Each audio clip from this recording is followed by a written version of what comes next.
Yeah, we got a chance to talk to the governor today about, well, what he sees. I told him we have to stop meeting like this with these disasters. Let me tell you this, though, because you guys are there and you follow this. This was a good forecast. I mean, I think Ian, there was a lot of bobbling around. Right. I remember being Sunday, Ian hit on a Wednesday just like this hit on a Wednesday. I remember that Sunday for Ian, we were looking at Cedar Key potentially, right, and it kept being reevaluated south. To the south, right? This one was pretty much within about a 50-mile radius on the Big Bend. That had been locked in for 72, 96 hours in advance. And I think that because the forecast ended up being, these people here, they did take precautions. I mean, yes, people got off the island. We were not getting the frantic 911 calls like we got with Hurricane Ian. Obviously, Ian was a Cat 5, but I think people did heed the warnings, and I think part of it was because that forecast showed that it was going to be in this area, and it ended up coming there. Because of your decisions, especially around COVID, but keeping the state open, your population grew by leaps and bounds. As a matter of fact, Kevin was on the air with us telling us, what, 1,100 a day? Yep. Kevin, I think you were getting in. But, here's the deal. Now we have insurance companies pulling out. 4 of them, 4 major ones. Actually, we just did a bunch of reforms. So we have 4 new companies that have come into the market. They're getting hundreds of thousands of policies. We got a 5th company that's on deck that is going to come into the market very soon. And then I think when this hurricane season comes over, I think you're going to see more capital.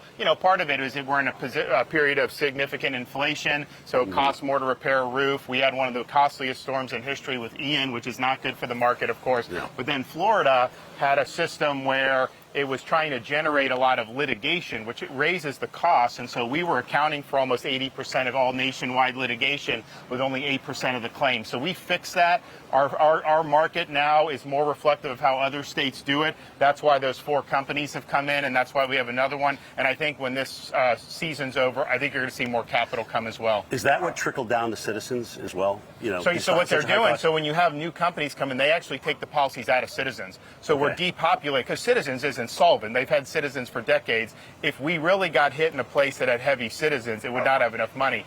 So the more depopulation of Citizens, you have stronger private market, but ultimately we want as many companies as possible so people have choices. Governor, instead of just kind of putting stuff back together, wouldn't you like to be the guy who leads in, let's build back better? Let's not put up the same structures. I mean, you just go along this street here where we're at. Well, we know that we need to raise these. But I think that has been the case of what's happened. So, you remember Hurricane Ian, obviously a very damaging storm, but you saw the stuff that had happened since Charlie that had been rebuilt.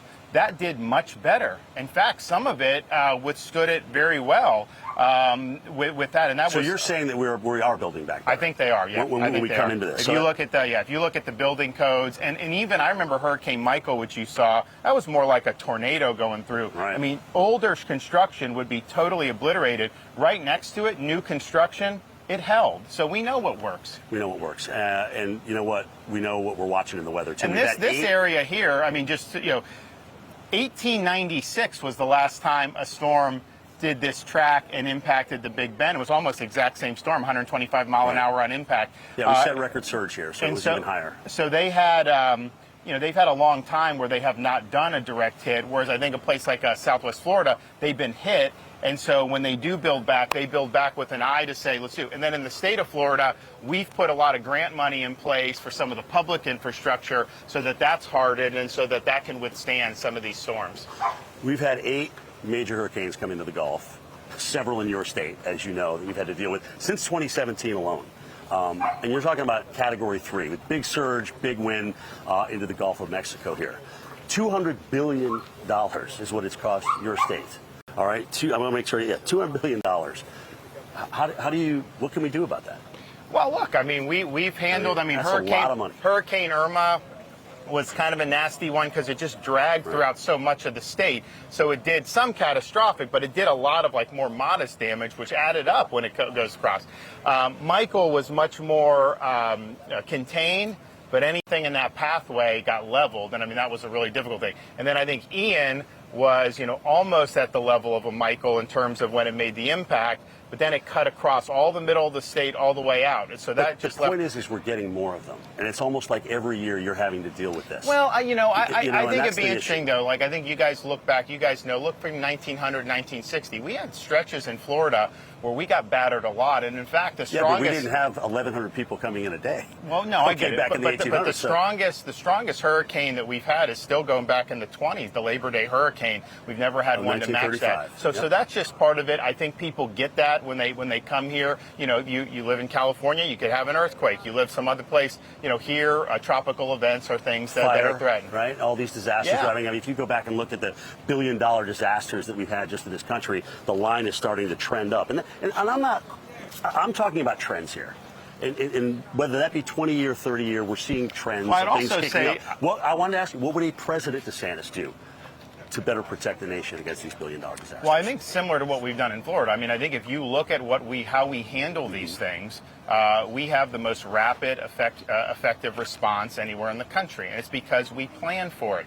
We put a lot of emphasis on it, and we're willing to dedicate resources to doing that. That means, you mitigate loss of life, and you're able to get people back on their feet quicker. That is a huge thing. I mean, Southwest Florida, for as bad as Ian was, within a couple weeks, because the power was on everything, people are buying homes there. And like Cape Coral, they're putting money in, and there's still a lot more that needs to be done there. But I think we've had a good approach to be able to have an overwhelming response to these things. So, I mean, you guys are a well-oiled machine, and I've always talked about that. But what would you do as President DeSantis for the whole nation? Because it's not as easy on all these states. I think it's a similar approach, but you also have to respect, and you know this from covering it, these are locally executed responses, state managed, and then federally supported. So you would take some of what you're doing in Florida and move it to other states? Well, yeah, but what we would do is understand the appropriate role of the federal government is not to overrule a local official on some of those.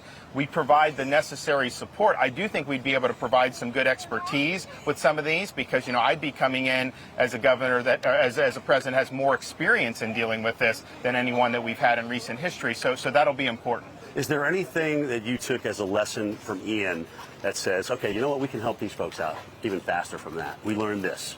So it remains to be seen because we're still surveying the damage. But one of the things we did in Ian was we took over our own housing mission. Usually that had been waited for FEMA. Now FEMA has done stuff. So what we did is, we were putting the RVs right on their front lawn rather than have them in a hotel for 6 months or rather than have them in an RV village, which is not what most people want. No. You're right there on the property and be able to do that. So we just stepped up and filled that void. I think some of this area, here you have some stuff. We'll see what can be opened or not, but there aren't a lot of hotels in Taylor, Levy, Dixie, some of those areas. And so you can't just put people in a hotel. So I think a housing mission is going to be something that we're going to need to do. We have good experience of taking that on Ian, and I think we can roll that in if the need is there. Well, everybody's watching Florida. They're obviously concerned about this. This was a national news story for the last several days.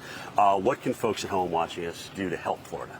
We actually have a disaster relief fund, FloridaDisasterFund.org.